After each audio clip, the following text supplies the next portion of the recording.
Good morning, South. Please stand for the Pledge of Allegiance with Junior Karen Dial.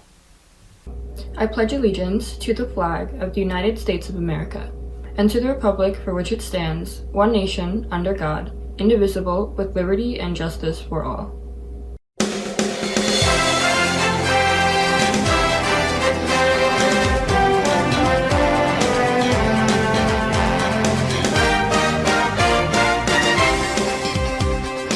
We'll hear more from Karen later in the show. Good morning once again, and welcome to the Falcon Report for this Friday, the 23rd of April, 2021, a day B2. I'm Aiden Andres. It's that time of year again, where the classes nationwide prepare for the upcoming AP examinations. Review sessions have been bustling throughout South's halls, and with the new wave of information for this year's test takers, we'll welcome the Falcon Report's Ibrahim Quadri for the details. As the year makes a swift transition into spring, students have started to prepare for their AP exams.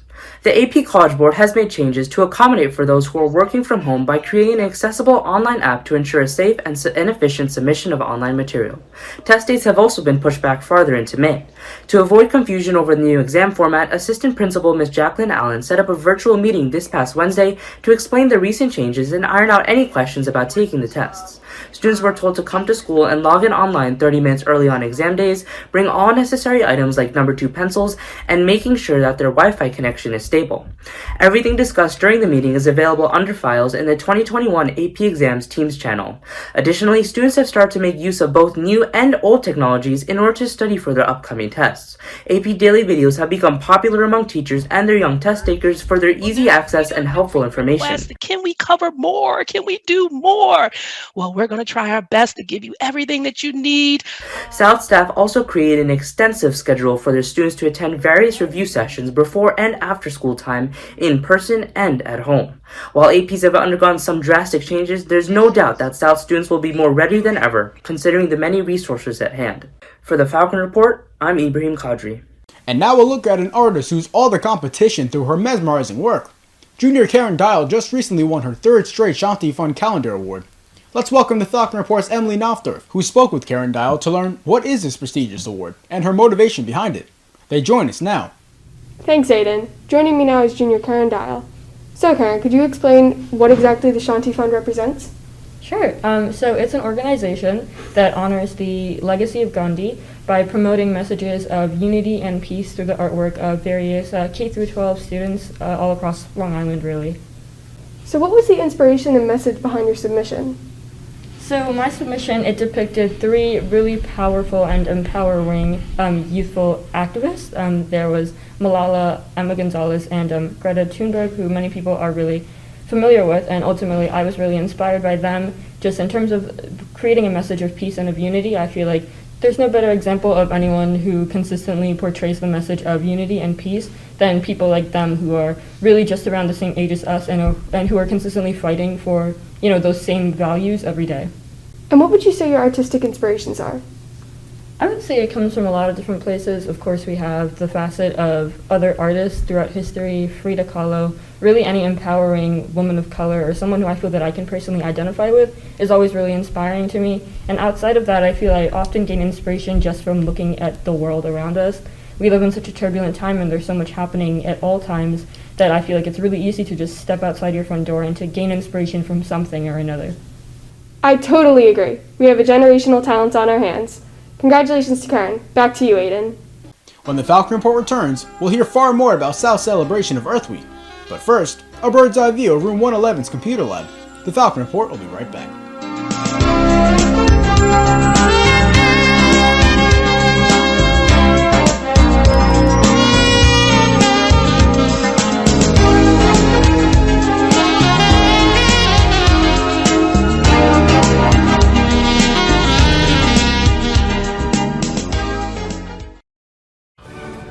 In these trying times, it's hard to find a partner to checkmate.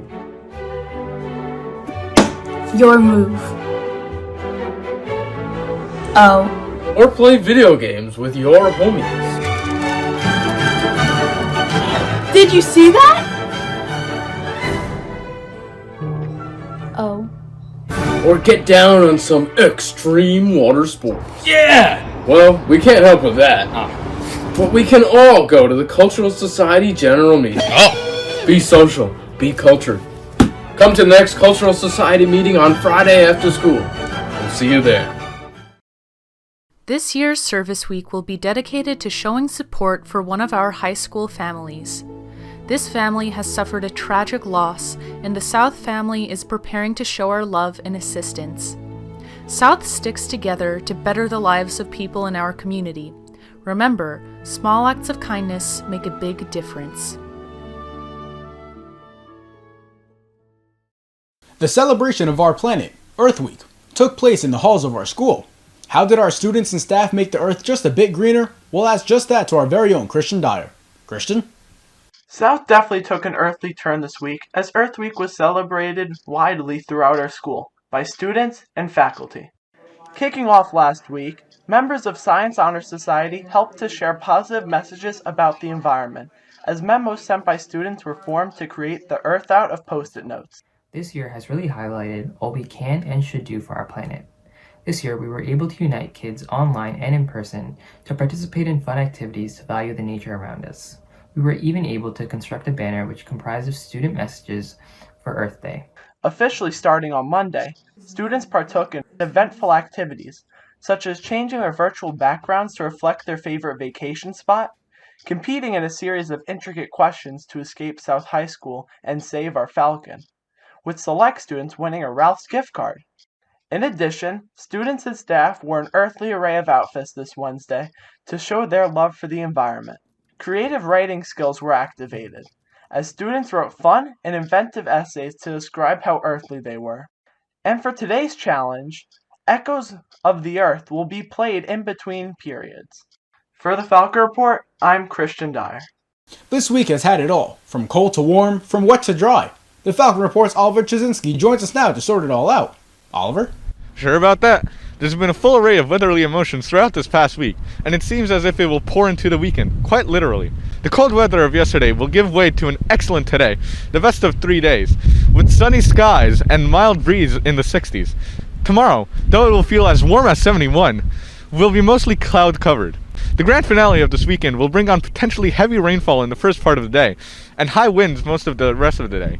With temperatures in the 60s, an ideal day to stay inside. I'm happy to report that the early days of next week should be beautiful and a great day to play some tennis.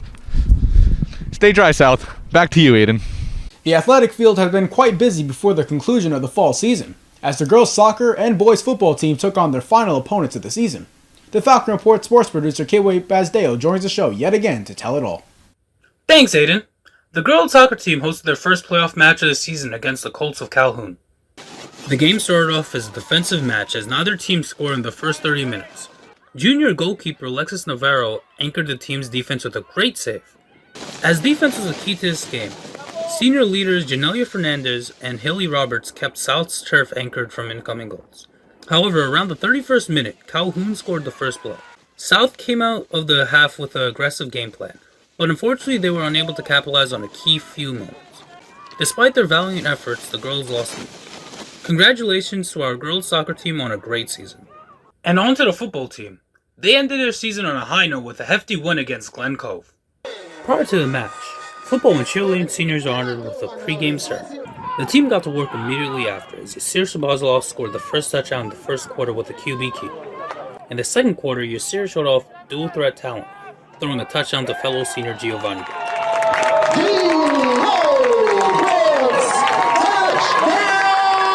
Glen Cove scored 2 quick touchdowns to cut a game at 12, but would be taken care of by the Falcons in the second half. Junior Xavier Augustin had himself a game, finishing the day with 231 yards and 3 rushing touchdowns.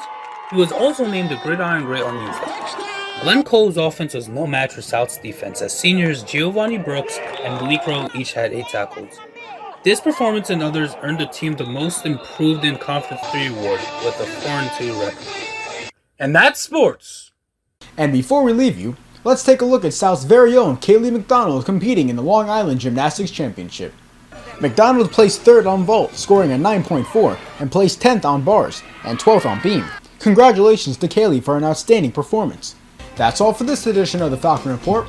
From our entire staff, stay safe and have a great weekend, South.